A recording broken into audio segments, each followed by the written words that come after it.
Shalom Obracha. Est-ce qu'on peut laisser la nuit ou même le jour des aliments découverts, des boissons découvertes ou pas?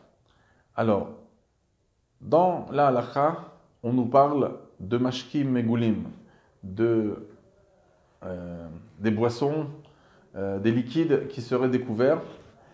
Alors, ce qui est le plus rigoureux, c'est surtout le vin, le miel, le lait, qui font partie des mashkim et l'eau, bien sûr, qui resteraient découverts. Il y aurait un réel problème de les consommer. De les laisser découverts, ça ne veut pas dire d'afka la nuit. C'est vrai que dans notre esprit, on parle souvent ça autour de la question autour de la nuit.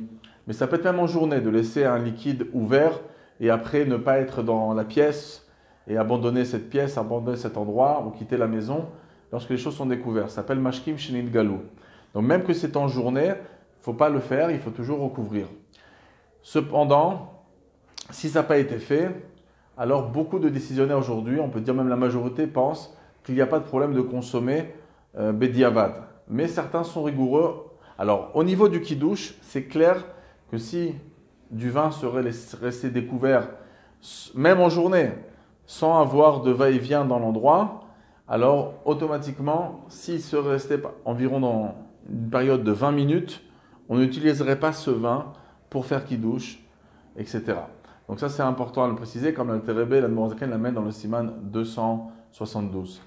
Par contre, si ce n'est pas une question de kiddush, une question de boire, en principe les décisionnaires permettent, mais certains, comme le Shlo HaKadosh et c'est Kedaï, moi je pense que c'est bien d'être mahmir si on peut, d'être mahmir sur l'eau, le vin, le lait, le miel, mais sur les autres boissons, c'est bien de toute façon de jamais laisser les choses trop découvertes.